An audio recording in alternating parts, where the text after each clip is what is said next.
Good evening. That's right. Say hello to our fellow team.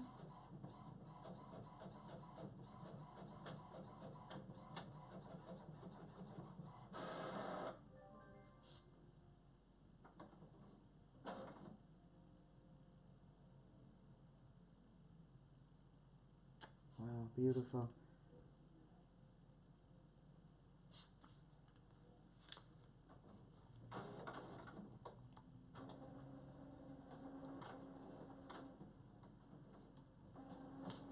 All right. We're coming into where the table is spread and the feast of the Lord is going on.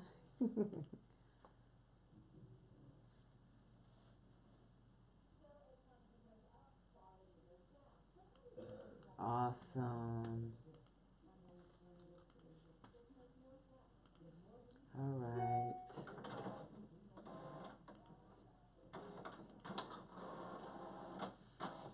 All right. I can't see what's going on with Periscope yet, but I see everyone here. Hey, Jameson. Bless you. I'm so glad that you're on. It says a lot. And I also see D. Davis says she has the best seat in the house. And Minister Lisa is yelling holla. Hello, EJ. Nice to see you come through. We're on here every night in January, getting back to some projects and some dreams and some goals that we once had and abandoned, and we're going to get back to living our best life now, as the saying goes. All right, just wanted to get all my emails hot off the press. Can anybody hear me on? It look like y'all talking, so we're okay. Good evening, Apostle and delegates. Good evening, EPT. Hey, Davion, how's it going? Caritha, Tasha, we're up and rolling now. Sound too low? Try that.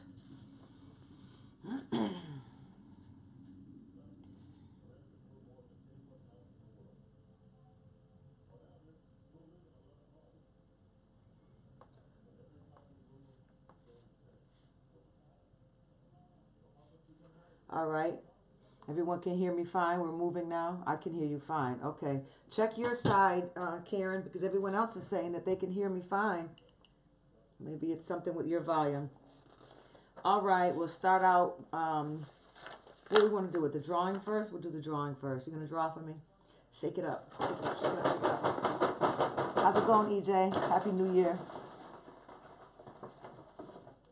Deborah Johnson, hello. All right, let's see. Look like we're running neck and neck on FaceTime and on Periscope with the same amount of people. Don't forget to tag the page. Let people know what you're doing tonight at 9 o'clock. And tonight, the winner is Shalina Shepard Simon. Shalina Shepard Simon. Never heard the name before. I've seen it on the screen. If you're on tonight, give a shout out and just put across your screen, I'm the winner, I'm the winner. What's up, Biggs? You ready? Good. I saw your name come through as a subscriber. Did anyone else get the book yet? Shalina, come on. We're shouting you out. Shalina Shepard Simon. Put across the screen. I'm a winner. I'm the winner. I'm the winner. This is my second time joining in. Very good. Welcome. I think your last name was Perry. Very good. Meg Perry. Good evening, Lady Latanya. Good to see you, Anya. Why is that coming through? It's supposed to be blocked. All righty. Your sound is low. I'm at a maximum. I don't understand why. My screen is all the way up.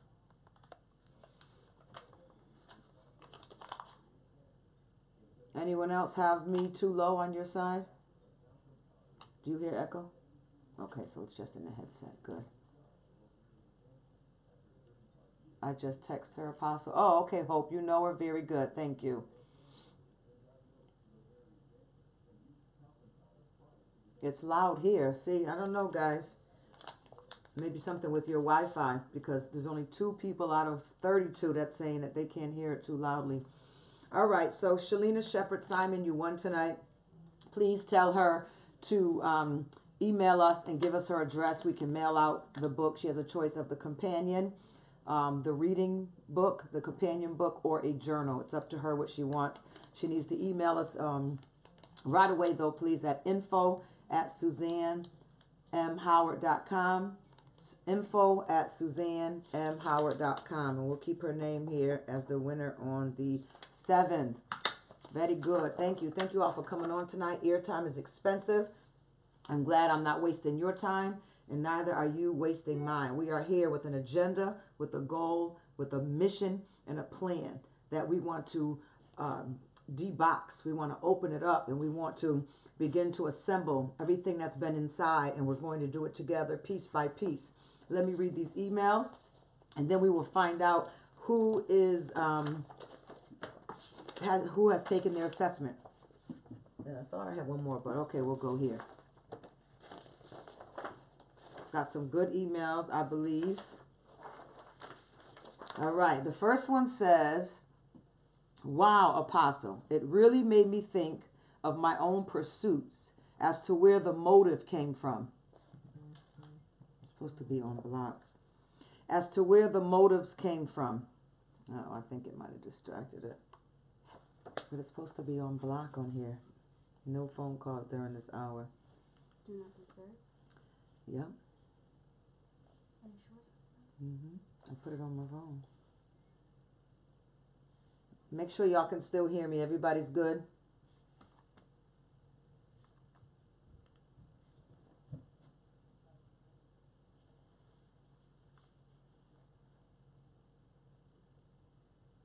Tell me if you're all right so I can keep going, because there was a disturbance and I just don't want to keep going. I'll show you the book in 1 minute. Periscope, are y'all all right?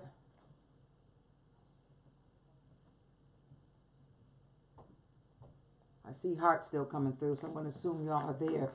Okay, thank you very much, Meg. All right, here we go. Wow, Apostle, it really made me think of my own pursuits as to where the motive came from. The things I want to do, really want them, or am I just doing them to fulfill a dream that isn't even my own?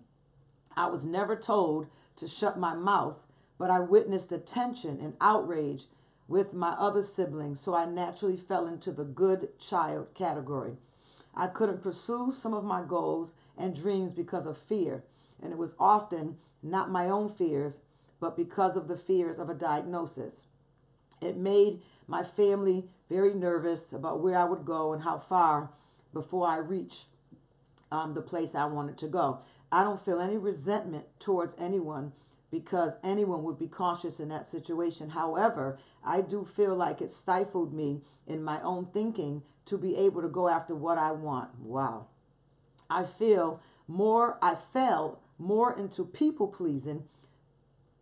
I fell more into actual people pleasing. I have do not disturb. You want me to go in your settings? I'm recording already though. But I did it before I went on from 8:55 to 10. Looks like everybody's still there, but I don't see nothing on the camera here. You keep calling your phone? Yes.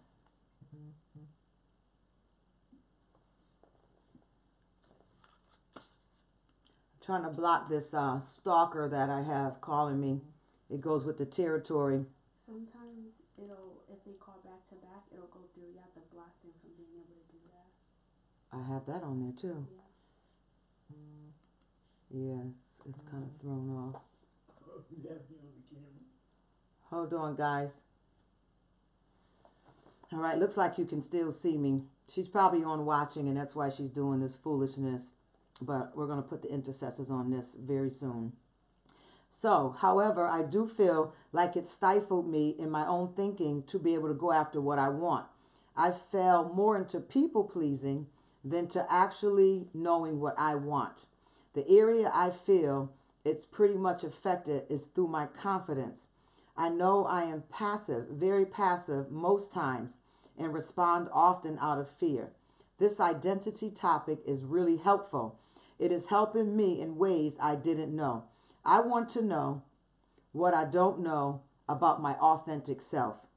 also my lane and what I like to do without apologizing for being who I am. Is that good or what? Is that some good stuff or what? They're getting it. They're getting it. Their mind is being exposed. They're being awakened. And that's a very, very good sign that they're getting it. They're beginning to think differently and respond differently and actually have an interest in finding out if it's what they really want, or are they living a life that's fictional, as we talked about. Good stuff. Okay. All right, then I got another one here. Okay, that's really just the address for one of the winners. Good evening, Apostle. They know me as Apostle again. Reflecting on the teaching on self matters.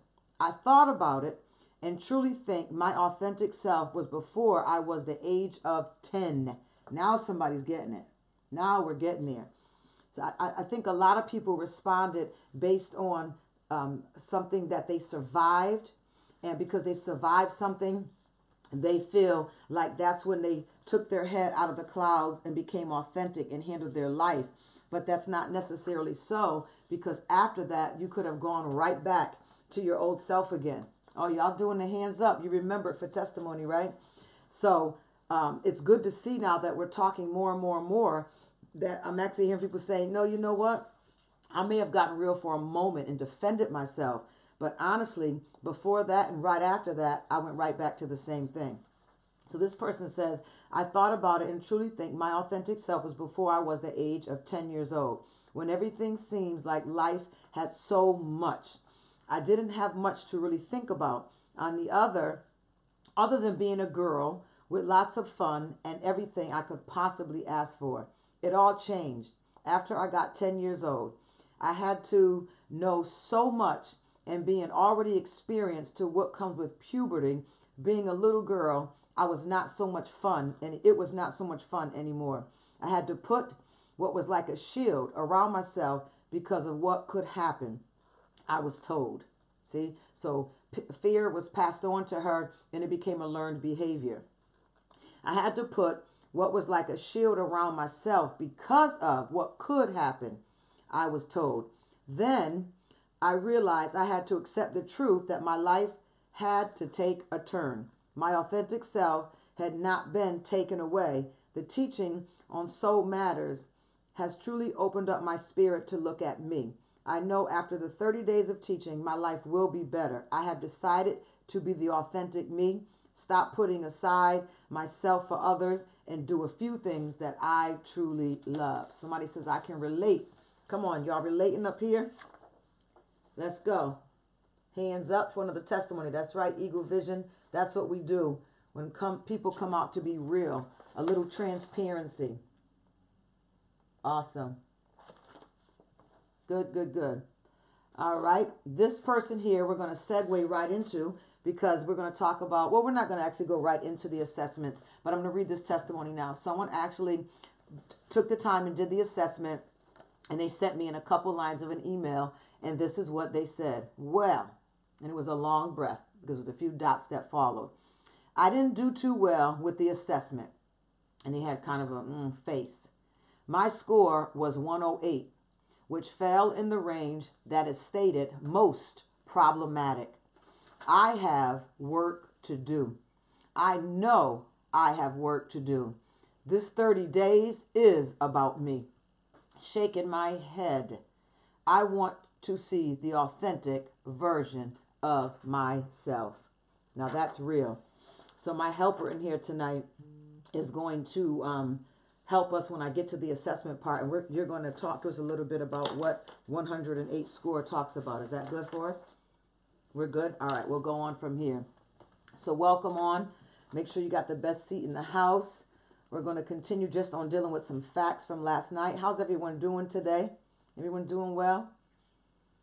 Are we doing well? All right, let's see. That was where we started. This is where I'm going to pick up from, and we'll move from here.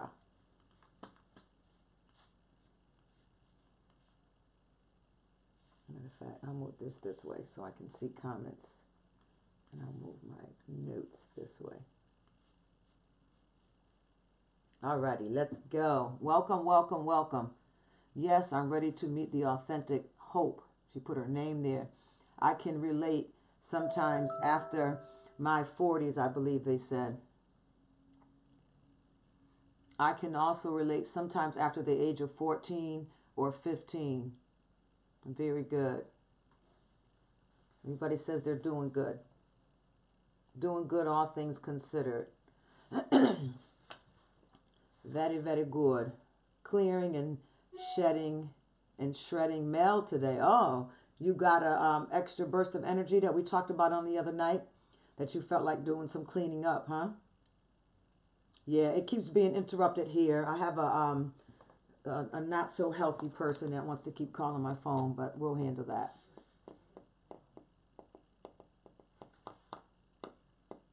Well, welcome aboard, everyone. Let's go ahead and talk. Last night, we kind of wrapped up. Hey, Dwayne Britt, what's up, Prophet? We got a prophet on here tonight. Got a couple of you, actually, right? We kind of wrapped up last night on this area. I'm going to just recover this one part again, and then we'll move right into the rest of the material that we need to cover tonight. If you have been feeling disconnected from your pursuits, whether personal, professional, emotional, physical, or spiritual, it may well be not that there is something wrong or inadequate about you, but that you are chasing the wrong things. What would it be like if you were to find out? Now let me bring the point home. What would it be like in your mind? What would your heart feel if you found out at your current age right now, which doesn't matter what the age is, whether you're a teenager, 20s, 30, 40, 50, 60, 70, it doesn't matter. If your current age right now, that you found out that 80% of everything that you have done in your life up to this point was not even by your own choosing, what would you do? Now, how could that show up? Well, you pick up a lot of learned behaviors by how your mom makes choices, how your dad sees life, how your dad responds to you. For example, how he handles you when you fall, how mom handles you when you fall, how you're addressed when you have a great report card, or how they responded when you did not have a good report card. Those things all become learned behaviors, and they become weaved in a pattern in your life. Remember we talked about you were formed, knitted together in your mother's womb. So I just use this as an example of something that's knitted together, threaded together. And this was the perfect, authentic you. But when life happens, you're out the womb, life happens, you see things you shouldn't have seen, heard things you should have never heard, received words that should have never been spoken over you. Some of us have never even been hugged by one or both of our parents, never even told that I love you. Some of us don't even know what it's like to lay in the bed with our father, being a woman, to lay in the bed with our father from a man, the first man who should not have wanted to touch you and prayerfully did not touch you, to be loved by a man without the requirement of sex. Those things all change you when you get older, because your first impression of when you succeed or when you fail, and how those who were in charge of handling you handled it, gives your mind a perception on how it happens in life, and you carry that into your adulthood. And if you were touched instead of loved, relationally, fatherly, by a man or by a woman, instead of having a relationship. I remember plenty of times jumping up in the bed, laying with my father and taking a nap with him. And thank God I never had those issues from my father or any men running through our family, that I actually can appreciate the friendship of male companionship. And I'm never the first to think that they want my body or they want sex or they want relationship, because I know what it's like to have friends with the opposite sex, as opposed to some women who've never had that bond with a man without having to give up anything. Having the relationship with your father, whereas he wanted to hug you. He could not wait to see you. He could not wait. My father would pick me up from school some days. Like, man, I wish you didn't have to go to school. I couldn't wait to hang out with you all day. And we would go and get ice cream. So I learned what it was like to be safely and naturally loved by a dad, by a man, fathered. And when we miss out on those opportunities, the knitting that we were in our mother's womb, or even when God created us, it becomes threaded differently.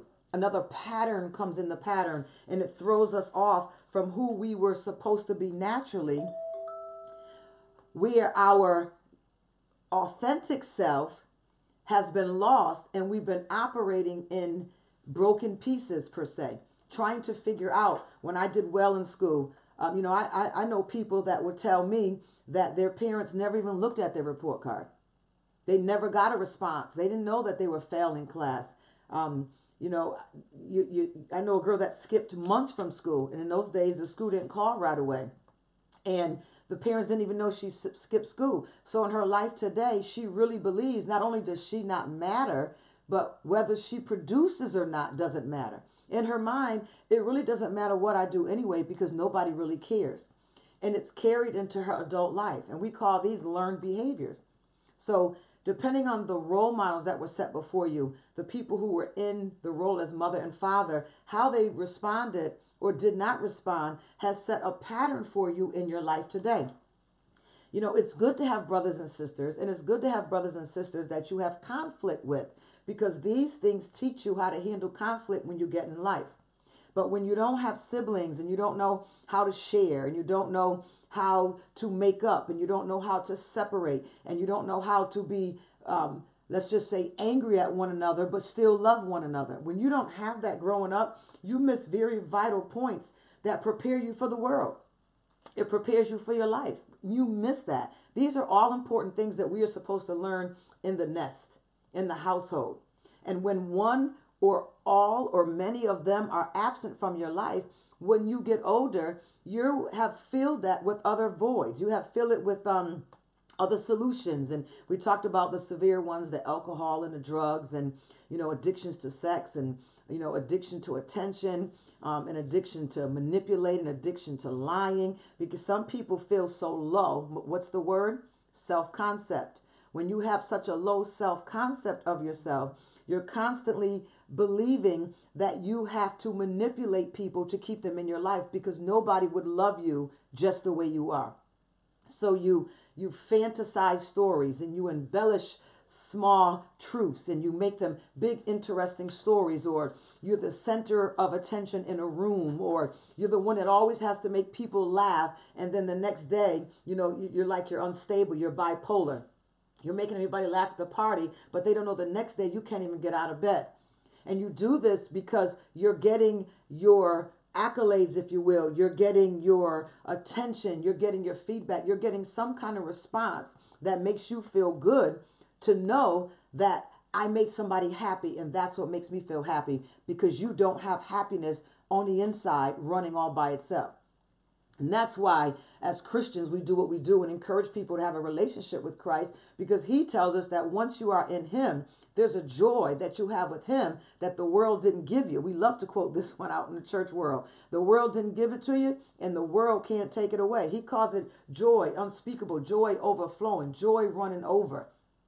He says this living water, you will never thirst again.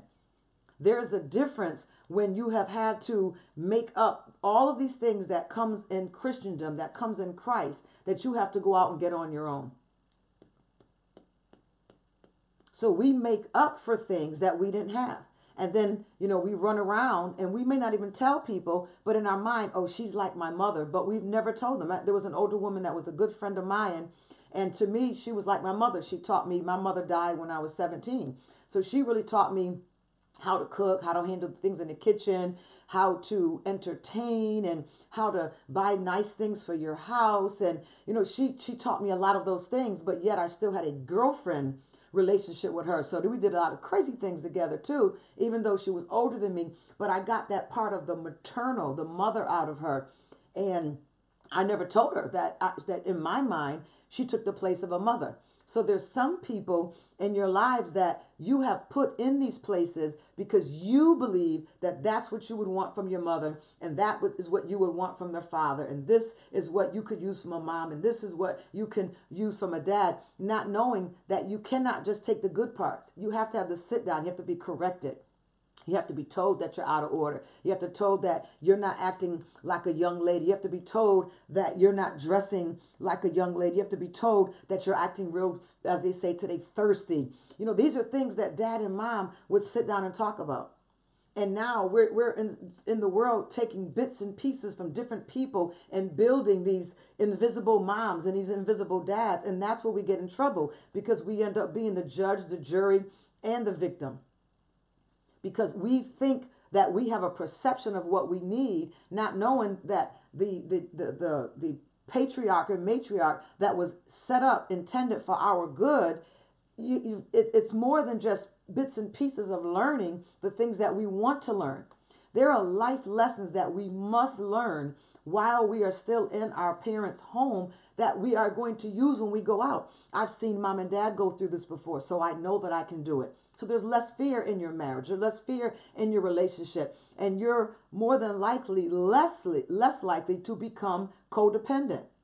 If you haven't seen your mom or your dad, whoever raised you, in a successful relationship, a relationship that had arguments, that maybe you saw one or two of them sleeping on the couch a couple of nights a week, and as a child, you know, kind of bewildered you. Why are they sleeping separately? You know, they're arguing. Maybe the house is going to be split up. These are the things that goes through a child's mind. But to see them mend and reconnect and come back together again teaches you how to go in the world and to understand that there will be conflict. But there is a coming together after conflict. You're much easier to forgive instead of forgiving out of codependency. I have a lot of married couples, believe it or not, who are unhealthily codependent. Remember, there is a codependency, there is a soul tie that God intended for married couples and for families. And then there's those that are now perverse, where we're bonding with things that we should not even bond with, to the point we're even bonding with material things. We're having soul ties with our cars. We're having soul ties with our houses. We're having soul ties that we can't get rid of old things, and we're hoarding. We've got soul ties all over the place because our soul is void and it's empty and it's looking for answers and truth for all the things that are unanswered and non-truths that are living on the inside of you. So most children who were raised by parents who had a lot of fear of their own, or raised by one or neither of their parents, usually operate in more fear than those of us who were raised by both parents. Because when I fell, my father would tell me, it's okay, get back up again. He would come, help me get back up. He'd brush off my legs, and he'll hold me while I cried. Okay, all right. And then he'd encourage me to go again and go at it. And this would go on and on for a little while, and then finally I'd fall, and I would look for him, come do the routine now. I done got a system. I fall, you come running, you wipe off my knees, you hug me, make me feel better, and then I get back and I do it again. And he says, I've done that already. Now what I need you to do, I need you to brush off your own knees, and I need you to go back and get back on that bike again. And this time, when you get it right, then I'm going to come, and I'm going to reward you for successfully getting back up and trying it again without me. And I was mad at him for a whole entire day, hurt that what he started, I didn't start it. What he started, he changed the pattern on. Why? Because he was preparing me for leaving the nest. And that's what the dad does. That's what the father does. That's what the male image in the household does. They prepare you for leaving the nest, and mom prepares you to take care of a nest. And think about how important those roles are, that if one or both are missing, how frightening that must be. And then, for those that are raised by a mom or dad that had men coming and going in and out of the house, look at that confusion. So for you, it's easy to drop someone and let them go because of a certain way you see that, the certain thread that's weaved in. We can talk about that at another time. Or you hold on to someone because you want to be the opposite of what your mother was. So you will more than likely stay in an abusive relationship because you don't want to be like her. Isn't that amazing? Because the proper order of family is out of order. We are all on here today. People are writing books like that, which we're going through tonight, making millions of dollars. We are on here trying to dig and find the gold underneath the sand in an archaeological dig of self that we should have already had and discovered, and be conquering and fearless and motivating and raising up the next generation in our house to do better than we did. But instead, we've got absence, we got void, we got dysfunction, we've got issues. But thank God who causes us to triumph. We're here tonight. And we have coaches and pastors and teachers and elders and, even the police. Some people have to be thankful for the police because that may have been the only discipline you've ever gotten in your life. The only correction, the only chastisement. I'm not saying jail is a good thing. But these are the things that children who were not disciplined and taught end up getting their discipline from the law. Would you be surprised if I told you that every child, including yourself when you were one, desired discipline? Not abuse, but you desire discipline. That is a normal aspect of how God made us. And when we don't get it, we do look for it. We look for somebody to tell us something, to teach us something, to correct us of something. So that's why, with all of that said, we are where we are tonight. And why we had to take this assessment that we're going to talk about shortly, because we need a blueprint. Because the original blueprint, we know that God has plans and purposes for our life, and he knows them, and that they are good, and that they are worthy, and that they're loving, and we understand all that. But we got skewed somewhere. It was lost. It was taken from me. I gave it up. I never knew I had an identity. I mean, we've got a lot going on. Am I making sense to anyone on here? Someone says, that's what I lived with. Women coming and going all the time. So I'm pretty certain you operate with a lot of abandonment, rejection, and insecurities when it comes to relationships. Good stuff. Hey, Devon, give me a call. Give me a call between tomorrow and Wednesday. My relationship with my kid's father at the age of 14 filled that father figure void I lacked. Superficial feels. And we talked about our superficial self, and we also have superficial feels. Things we use: drug, alcohol, sex, shopping. Remember, even manipulation can be addictive because your self-image, your self-concept is so low that you have convinced yourself that I have to manipulate these people or people please these people, lie to these people, make them laugh because no one will love me because of how I see myself. It has to be how they see me. Thank you, Deborah Johnson. Yes, Sade, absolutely. Lady Latanya says, that's me. Very good. So this is why we're here today.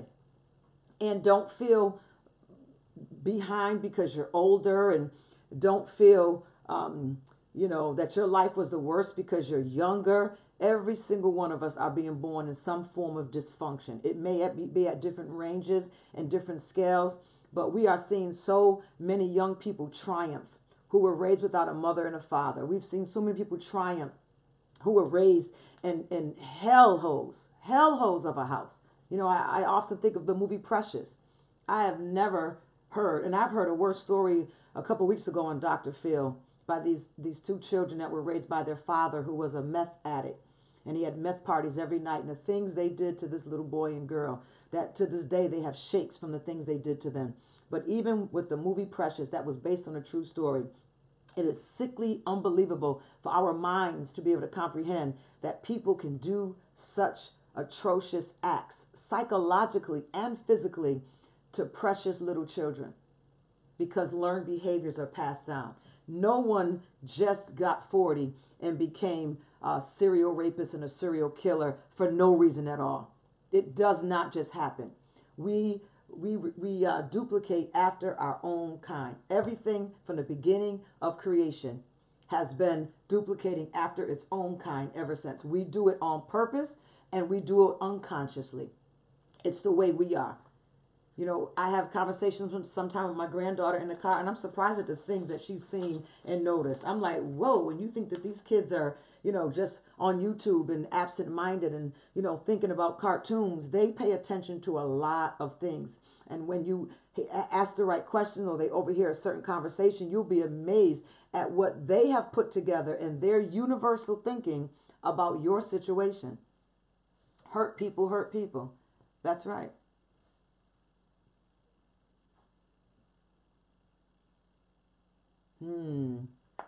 All right. So we're going to pick up. If you feel disconnected from your pursuits, whether personal, professional, emotional, physical, or spiritual. It may well be not that there is something wrong or inadequate about you, but that you are chasing the wrong things. If you are struggling in any aspect of your life, career, relationship, finances, family, or feelings and expectations about self, it is entirely possible that the problem is not you, but with your personal man task. You have to have read the book on page 42 to know what the man task is. You may in fact be pursuing people, goals, objectives, or experience of self that are incongruent with your authentic core. As I said earlier, don't get caught up by rigid thinking. You must be willing to challenge virtually every single aspect of your life. Let's go. Including your reality, that you may be wanting and pursuing things that simply aren't right for you. And I believe that I've actually lived long enough to a point in my life now where I've seen some things that I were turned down from. I can be thankful that I was turned down from them, because they would have really taken my life on a different course, that at the time I was going for it, but it really wasn't where I wanted to go, but it was in a safe zone because of fears. And, I didn't feel I had this and I didn't feel that I had that. So I was following the safe road. And I don't want to call it rejection, because rejection has a psychological meaning to it and consequences. But the denial of some things are actually very good for us.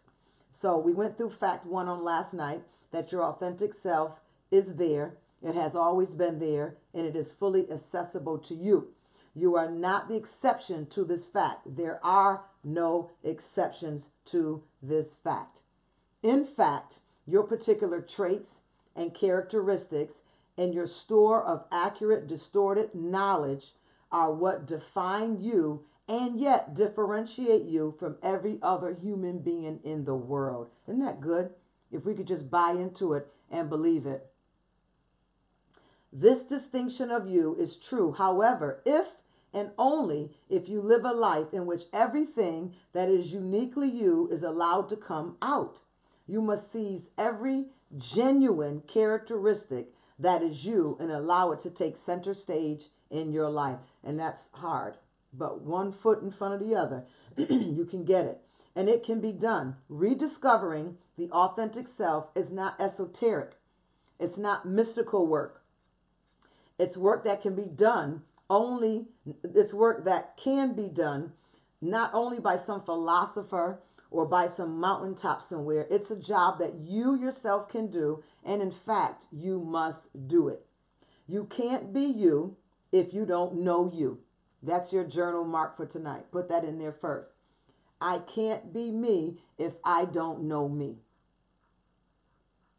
Case in point of why we are here. Why I have to push this so hard tonight, because a lot of people will skip over the assessment part. Oh, that stuff doesn't mean anything. That's some psychological mumbo jumbo. Of course it means things, because anytime something has to be built, it has to have a blueprint to it. And anytime a building is to be blown up, deconstructed, there's a building blueprint that they go back to, so that they know how much gunpowder, whatever they use, blasting powder, they're going to need to tear it up. They have to determine the wind speed and factor so that they can determine which way that the building is going to fall. They want it to fall straight, and how much dust and rubble is going to come up from the fall. It takes a lot of work to destroy something, and it takes a blueprint to destroy it, back to the original blueprint. So this is why we have to do the assessment. If you haven't done it yet, it's okay. You'll have a couple more days this week to get it done. It's Monday. You have a couple more days this week to get it done, because you need a blueprint. And if you feel like you answered it out of how you want to be, or how you perceive, how you want people to perceive you, go back and take it again.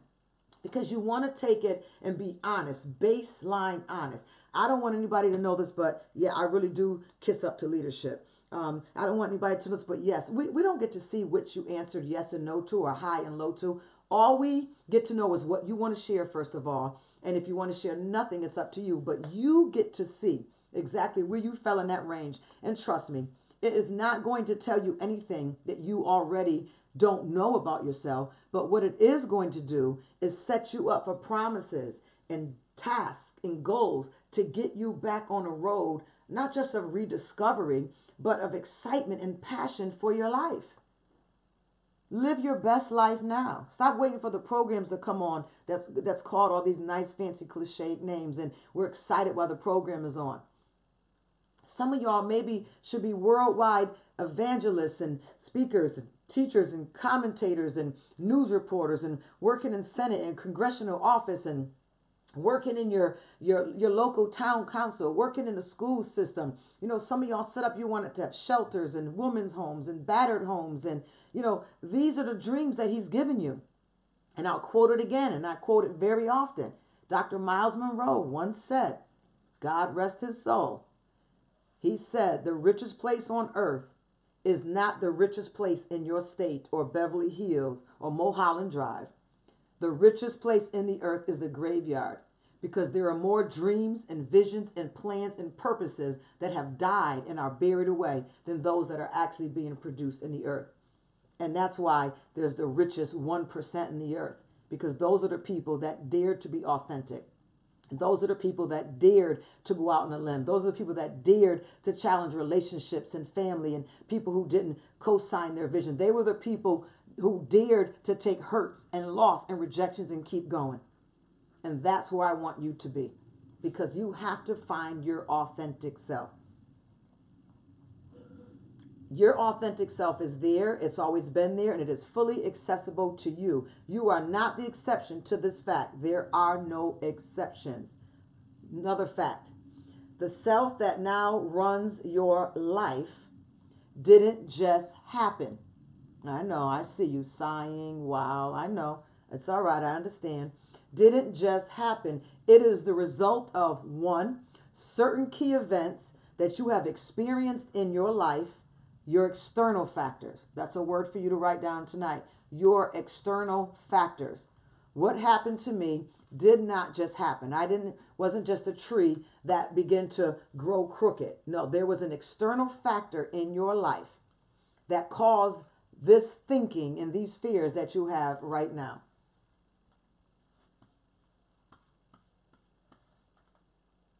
That's right. You can't be you if you don't know you. Very good. I think I see Isebi on here dealing with somebody on Instagram, y'all. We may have to go up there and help her, support her. I think I just see a flash across my screen.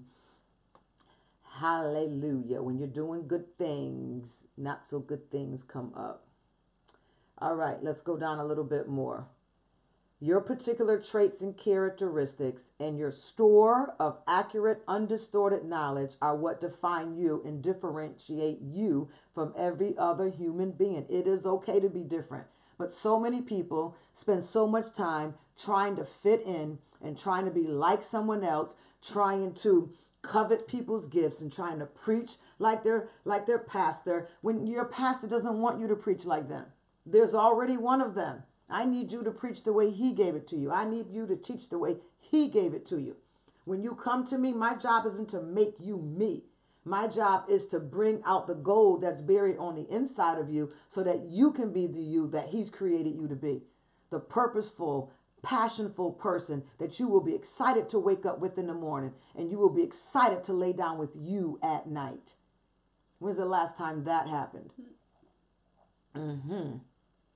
So the distinction of you is true.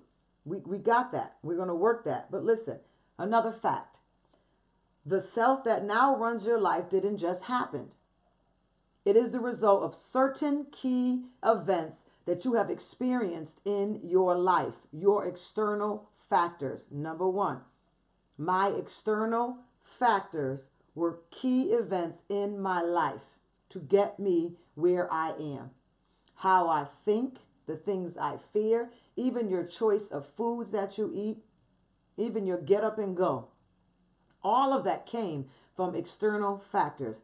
Number two, a process of reaction and interpretation that happens within you are your internal factors.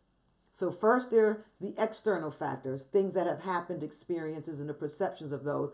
And then those external things we start to carry in our heart, and they become internal things. What is that process? A process of reaction and interpretation that happens within you, your internal factors. So based on your external experiences, they affect your internal experiences, which then causes a process of reaction and interpretation that happens within you. And now what was once external has now become an internal factor and an internal issue in your life.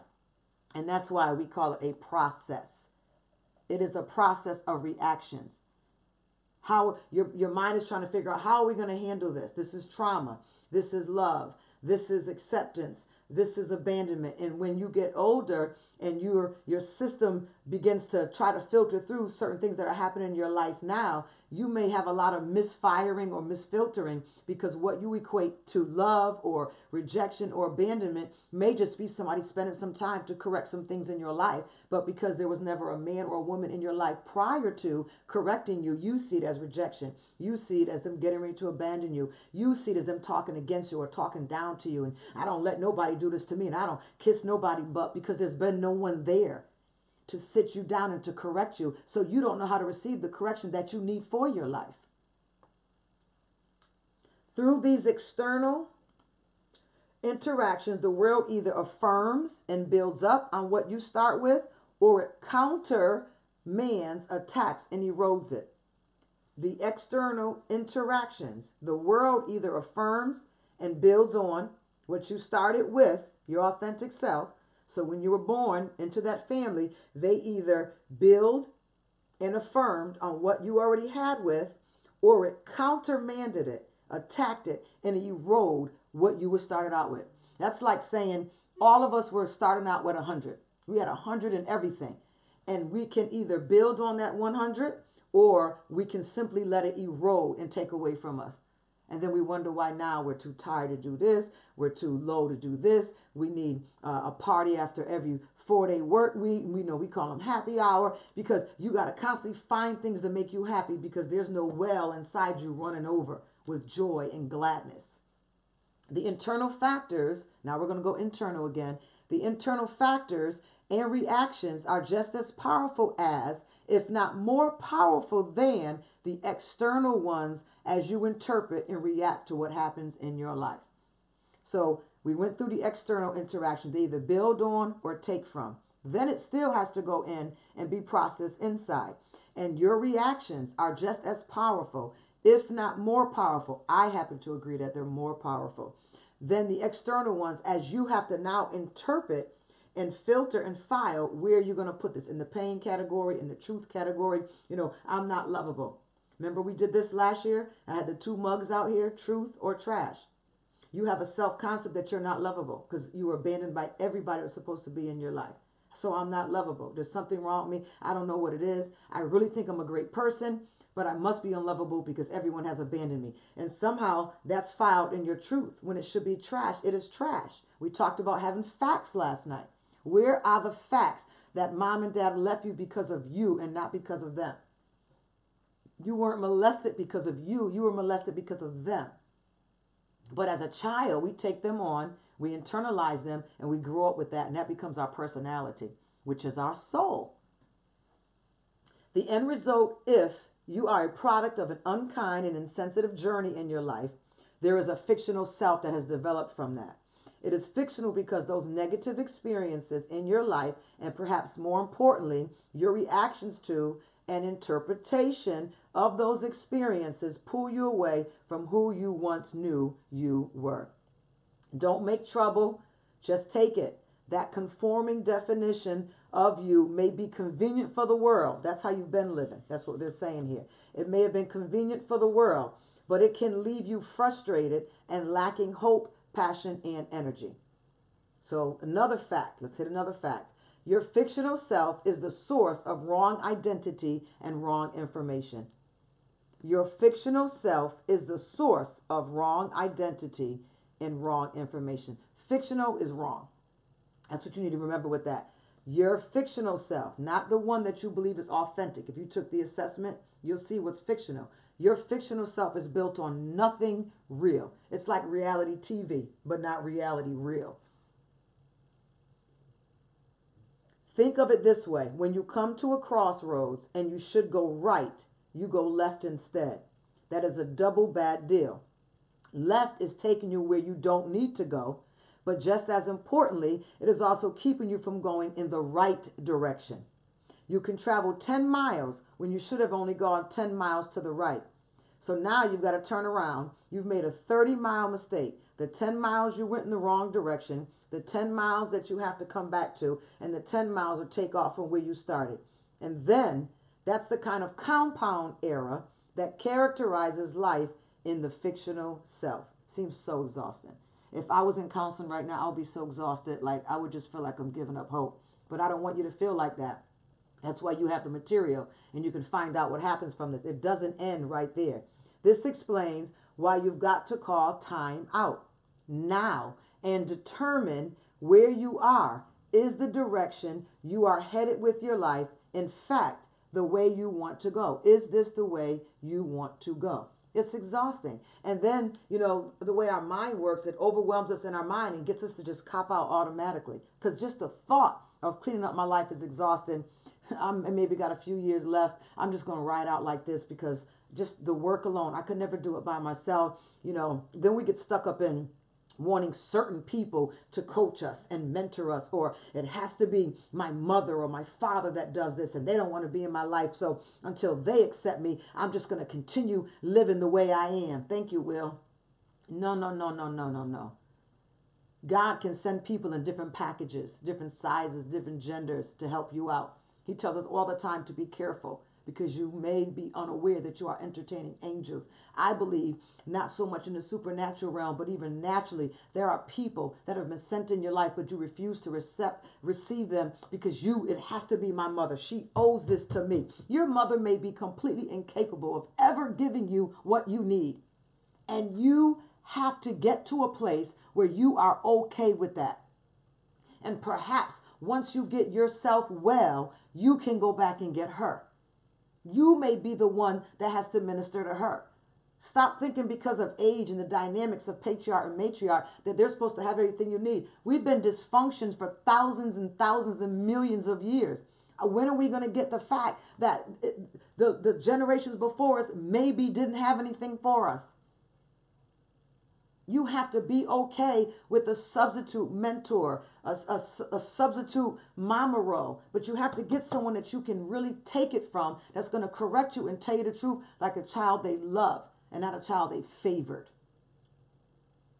That's right. Absolutely. Good. So let me jump on this other fact. Your life is not a dress rehearsal.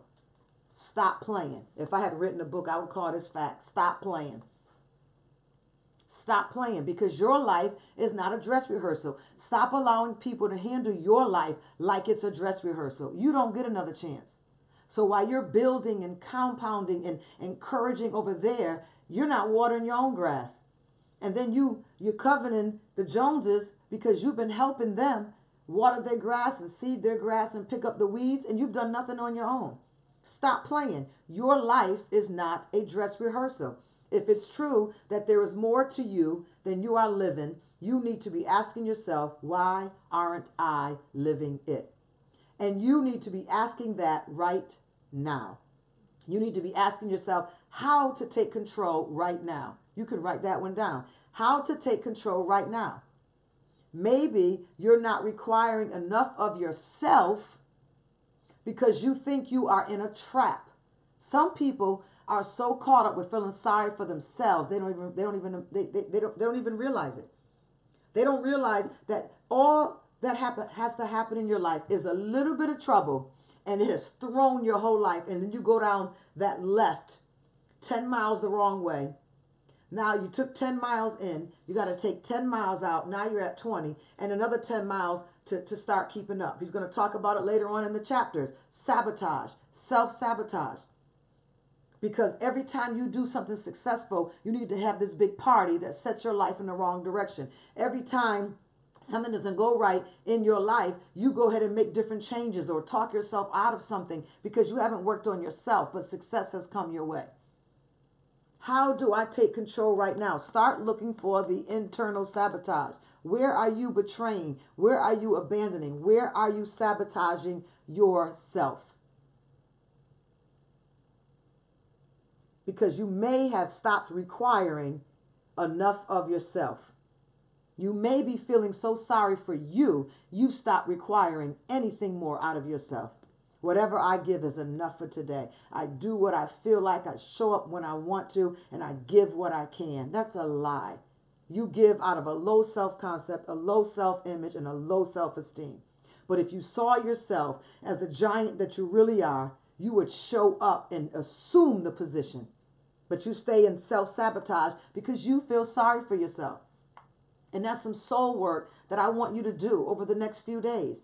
Find out by some of your reactions or some of the engagements you let fall away or some places that commanded you to stand up and be to attention and you failed to do it. And find out that you really feel sorry for yourself. Nobody needs to feel sorry for you because you feel sorry for yourself. So you end up in a pattern of self-deception, self-betrayal, self-abandonment, and back to sabotage. Are y'all with me? You think you have no choice.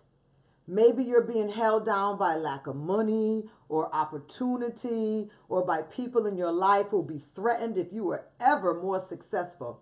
Maybe you just don't know which way to push or which way to want to even reach.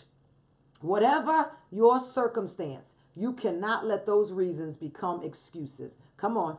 You need to make a stop sign and put excuses in it. And realize that every time you make an excuse, you've just put another stop sign. And some of y'all got stop signs every milliliter of a mile. I don't even know how that even looks. But it sounds real short. You know, every 4 steps, there's a stop sign. Because I want you to start thinking as an excuse, as a stop sign. And every time you give an excuse, I want you to see a stop sign in your mind. All right. I see y'all. A stop sign. Every time you give an excuse. Why did you settle? Why were you so thirsty? Why were you ignoring your true feelings? Why did you ignore the voice of God? Why did you go after something that you knew had no potential? Put stop signs up because you're self-sabotaging yourself every single time. Whatever your circumstance, you cannot let those reasons become excuses. Easy or hard, I'm telling you that you have the responsibility to be all that you can be for your family. That's why you got to tell them they got to back off a little while. Y'all got to chill. Y'all got to take a seat in my life. Because I need to be the best that I can be. Then I can give you better. Then I can give you more. Oh, we're happy with what you can give now, but I'm not happy. But we like what you're doing now. You seem fine to us, but I'm not fine to me. And I haven't been fine in 10, 20, 30, 40, 50 years. And I haven't been happy with just being your mother or being your wife or being your pastor or being your friend. I love it, but it's not enough for me. There is more that is required of me, and I want to seek what that requirement is. I want to be purposeful and passionful about my life, not just about yours. Very good, my Newman baby. Come on, we're almost done for the night. Easy or hard, I'm telling you that you have the responsibility to be that you can be for your family and for the world. It's your life, and the clock is ticking. If you remain imprisoned in self-denial, then days, weeks, months, and years will continue to be wasted. Time that could and would have been amazing and very significant in your life. Is today a perfect example? Think about it. Like so many other days, it is now over and lost forever. Whatever you did or didn't do, felt or didn't feel, suffered or revealed, shared in or didn't share in, it's done. The difference is by opening your mind and your heart to the possibility of a difference, you are making a difference this very day. You have started a journey a journey to dig through the clutter of life and the world, a journey back to you. I'm on a journey. I'm on a journey back to me. Let's start the journey with a couple of short tests. I told you I like to call them assessments because tests requires right and wrongs. Assessments are assessing data. They're not telling you what's right and wrong. And no one can tell you what's right or wrong with yourself. You have to see it and then decide, what is it about you I don't want to be, I don't want to live, I don't want to think like this, and then make those adjustments. So let's start the journey with a couple of assessments designed to give you a first look at how much of your life energy you're giving to your authentic self and how much you're giving to your fictional self. Come on, Will. He said the veil has been lifted. Thomasina, we are on a journey. Karen Jameson, I need to accomplish something daily. Periscope, I'm coming to y'all. Let's start the journey with a couple of short assessments designed to give you a first look. We call it a blueprint. And how much of your life energy you're actually giving to your authentic self versus how much you're giving to that fictional self, the one that shows up for everybody else. To do these tests, these assessments, you'll need something to write with and enough privacy and quiet time to develop your most thoughtful, honest answers to those questions. And it starts out with the first assessment called the authenticity scale. You'll see that each numbered item below offers 2 alternative choices. Think of each of those alternatives as poles at one end of the spectrum or another, higher or lower, deeper or not so deep. And then you begin to answer them. Has anybody taken the authenticity test yet? Tell me what you have up there because we're wrapping it up. And I just want my helper to tell me on the first one, there's 3 of them. There's the authenticity one. And there's the authenticity one. There's the congruency one. And then there's one, I forget the last one. Congruency one, that's the hard one. Is that the one where you pick the word and then you, okay, another section. So we'll deal with the, they said not yet. Okay, so good, we'll have time. So I'll just deal with this one person who was honest enough to email me and to say that their score was 108. And we're going to give you an example what that is all about. All right? So tell me, based on 108, what is this person's story? Let me know if you can hear me. Yep. Let me know if y'all can hear her. This range suggests that you are operating most of the time from a fictional self-concept that has become distorted and is therefore a fictional version of who you really are. It would not be surprising if you were usually confused about what you should be doing at any time or what would be the best use of your time. You may be bewildered about what the world expects of you, and you may feel really disconnected from your life. In many ways, a score in this range is the most problematic.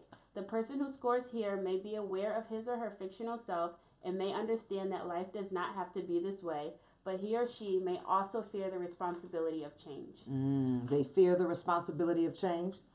Is that what you said? Mm-hmm. So the hardest thing for this person who fell in the 108, that through counseling, coaching, or if they wanted to work with someone, you know, a friend or a church or accountability partner or whatever, the first thing that I would recommend they do if they can't afford a coach, and let's just say they want to work on their own, I would get some books on fear, and I would begin to start reading up on fear and how to break fear in your life and how does fear show up, how does it operate, so you can begin to see fear in your everyday life. That's the best way to go about it. Having an accountability partner can say, no, that's fear, that's not you. Let's stop for a moment. Let's breathe for a moment, and then let's begin to assess the situation and find out that it's just fear you're operating in. It's not failure, and it's not failure until you allowed fear to stop you. Jackie says, hi, Kiosha. They know your voice. So this person here, the number one thing that they need to go after is the fear, because working on a self-concept is kind of working backwards when your self-concept is always going to be stopped by fear. So work the fear, then we can begin to see what's under the sand of our archaeological dig and begin to bring out their authentic self. And it will be helpful for them to talk with someone to find out, well, where did this fear come from in your life? It can come from abandonment.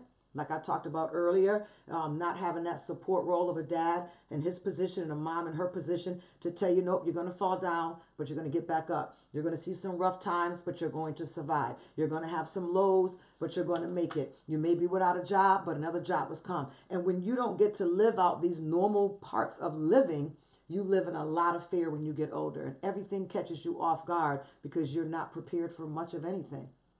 So that's where we would work with someone in a 108. So all the subscribers, I sent out a blog post today. If you're subscribed, you should have gotten an email to respond to it on the website. And when you respond to it on the website, you're on the blog page. If you're not a subscriber, just go to the website, go to the blog page, and you see homework assessments. And when you click on it, there's pictures of all of these steps there that this person did to come up with 108. And you can write them in your journal. You don't have to copy or print or anything. You can just read number 1 is a 2 for me. Number 2 is a 4 for me. And then tally up your score. The answers is on the end of that to tell you what area you fell in. And then we can begin to talk about that together. So try to get that done in the next couple of days. I know we have a lot going on. Life is busy. I'm asking you to read. I'm asking you to log on. I'm asking you to take assessments. But I want to give you enough to work with for when these 30 days end, that you'll be able to continue out on your own. So that's good for tonight. For all those that tuned in late, we are coming from the Self Matters book, Self Matters. I recommend that you get this and that you read it. There's also a companion that comes with it. This is the one that's going to help you with application throughout the rest of this year. And if you are interested in winning, I do have some here in my office that you can email me at info@SuzanneMHoward.com. And you can ask me to put your name in a drawing. And every night we're drawing. People probably have enough for about 8 nights altogether. I believe this is our 3rd. And we're giving away some books. And a couple people who are in dire straits, we're blessed with a couple books as well. Because my desire is for you. Come on, let's make our affirmation. Let's make our prophetic statement to ourselves. My desire for you is that above all things, I wish that you prosper and be in good health, even as your soul prospers. God bless you. Good night. Thank you for tuning in. Check out the website, get the emails, and start to get your work done because the journey has begun. God bless you. Email me that, Will. We can hook you up. Very good. Thank you all again.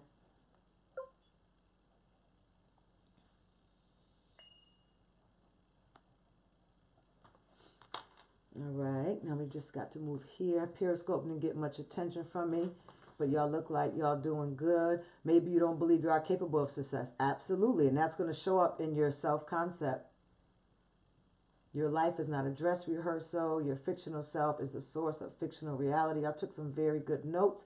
Mentally exhausted because the underlying issues haven't been addressed. Yep. So remember, it starts external and then it moves internal. You didn't have a bad self-concept when you were born. That was not your issue. It's what was not built upon or affirmed that caused you to begin to deplete your full tank to end up with an empty tank. All right, we'll talk to you again. God bless you all.